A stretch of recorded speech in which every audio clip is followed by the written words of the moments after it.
Hola, sóc Carmen i vaig a parlar-vos d'este llibre que es diu Jo us salvaré a tots, d'Emily Fresh, que espero que es pronunciï així. Jo no coneixia en principi aquesta autora, és una xica que ha escrit sobre temes que tracten el racisme i altres qüestions d'identitat.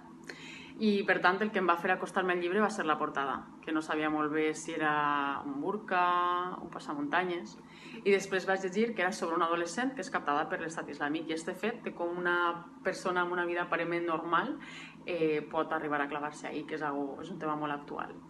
Jo destacaria del llibre dues coses. Una, que està contat a través del diari personal dels protagonistes, per tant podem veure diferents punts de vista en primera persona, una cosa que ens permet empatitzar molt bé, i després el procés de manipulació que sotmès a la protagonista. Em sembla molt interessant, sobretot per adolescents, també per adults, perquè aquest procés de manipulació podem traslladar-lo a altres àmbits de la vida i vegem com el manipulador és molt intel·ligent i va construint un discurs a poc que va d'una cosa coherent fins a una cosa totalment desmesurada i bueno, aconseguís que aquesta xica, aquesta adolescent amb unes inquietuds pròpies d'un adolescent en el món occidental ho deixa tot per a formar part d'aquest grup radical.